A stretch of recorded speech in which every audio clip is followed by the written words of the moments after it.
Aujourd'hui, j'ai le goût de te parler de la diligence, ce fameux concept éthique et légal qui est si important pour les administrateurs et les administratrices d'organismes à but non lucratif. Aujourd'hui, je vais spécifiquement te parler de 5 façons de pratiquer et de démontrer la diligence. Avant de se lancer dans le vif de notre sujet, le cadre, bien sûr, dans lequel s'inscrit la discussion d'aujourd'hui, c'est dans le cadre de gouvernance d'organismes à but non lucratif. Donc, je m'adresse vraiment à toi, administrateur ou administratrice d'organismes à but non lucratif ou dirigeant ou dirigeante d'organismes à but non lucratif. Euh, Avant de se lancer, on va définir ensemble c'est quoi une obligation.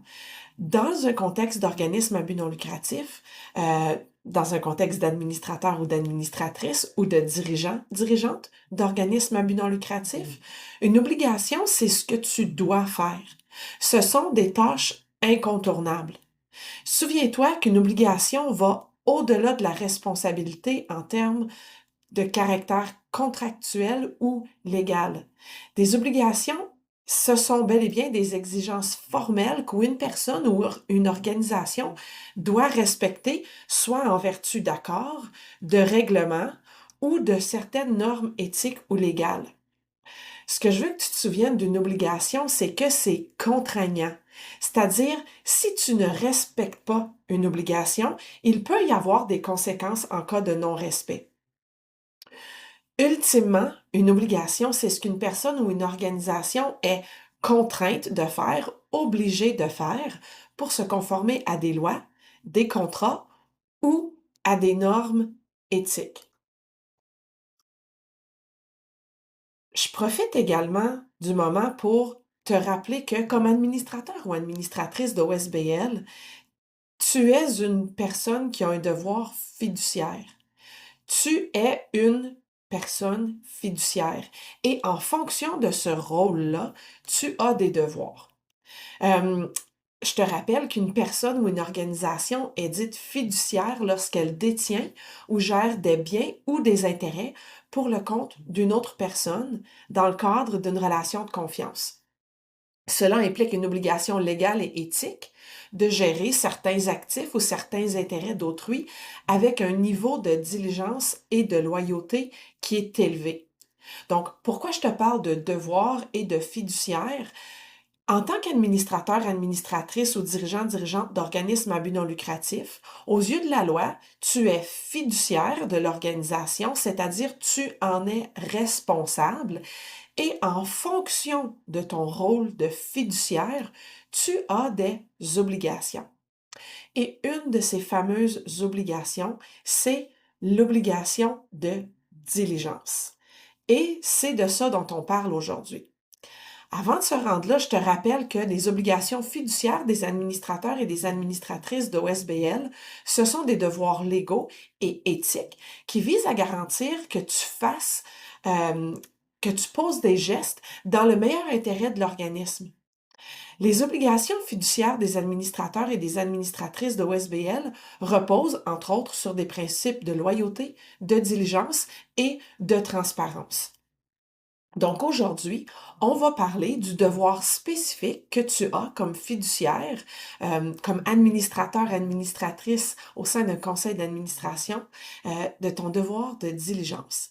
D'abord, qu'est-ce que ça veut dire? Ça veut dire être diligent, ça veut dire agir avec le soin, la compétence et la diligence raisonnable qu'une personne prudente exercerait dans des circonstances similaires. C'est du verbiage légal, j'en conviens. Donc, comme administrateur, administratrice ou dirigeant, dirigeante d'OSBL, tu as l'obligation légale, je vous le rappelle, d'agir avec soin, compétence et diligence, le même niveau de soin, de compétence et de diligence que ferait, euh, qu'adopterait une personne raisonnable, comme toi, prudente, responsable, placée dans des circonstances semblables. Je te donne ici quelques exemples. Ça veut dire quoi pour un administrateur ou une administratrice d'organisme à but non lucratif d'agir de façon diligente? Bien, ça veut dire, entre autres, se tenir informé. Être renseigné sur les affaires de l'organisation. Ça veut dire examiner attentivement la documentation qui t'est envoyée en guise de préparation à une rencontre.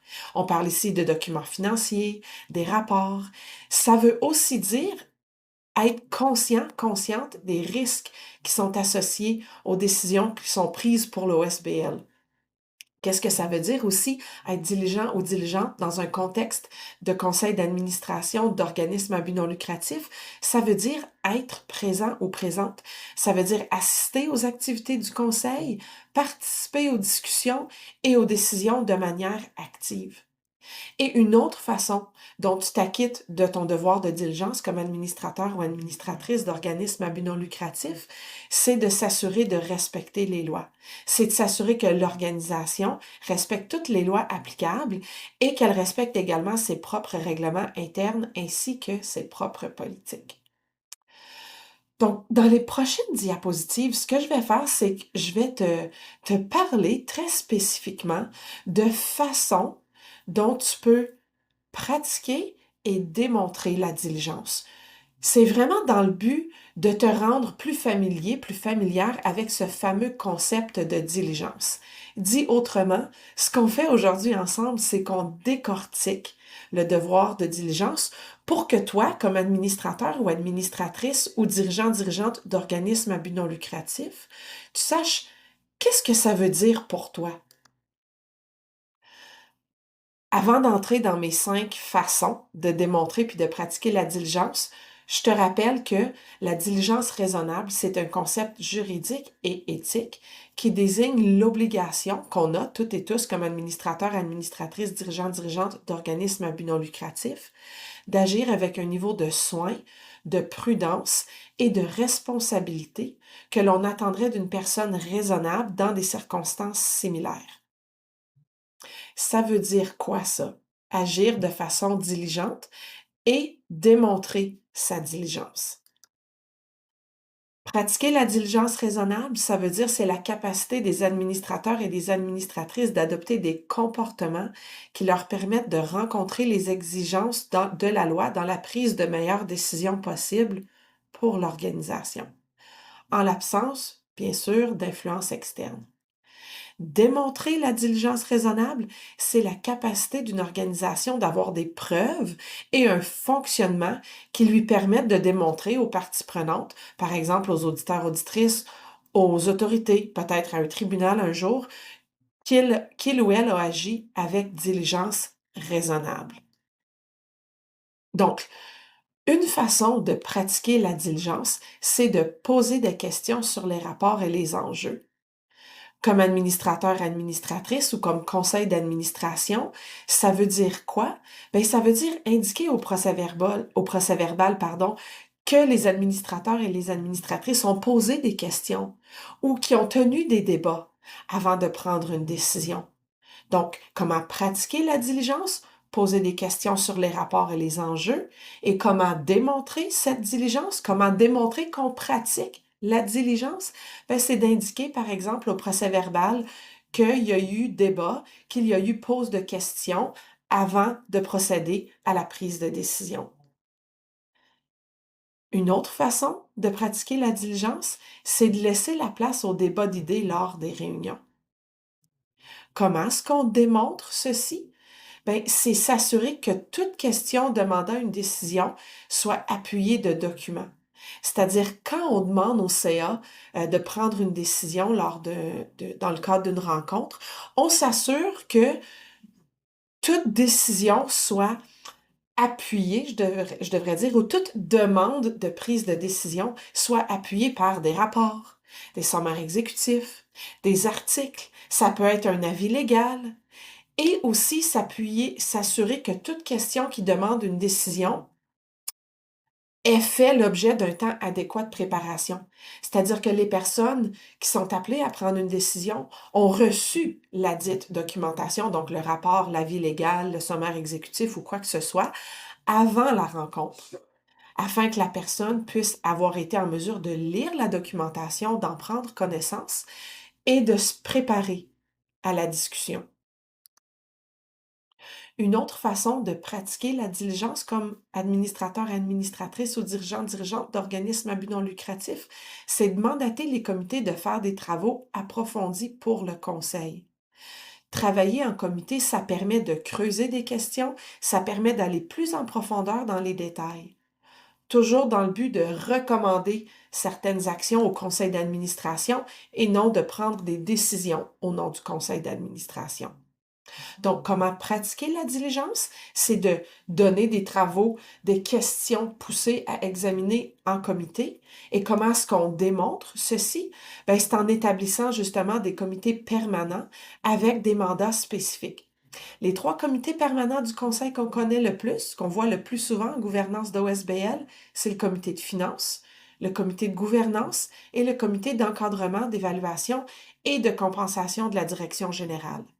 Donc, on établit des comités permanents avec des mandats spécifiques, on documente le tout dans des politiques et procédures de gouvernance et on s'assure, bien sûr, que chacune des rencontres de comité fasse l'objet d'un procès-verbal.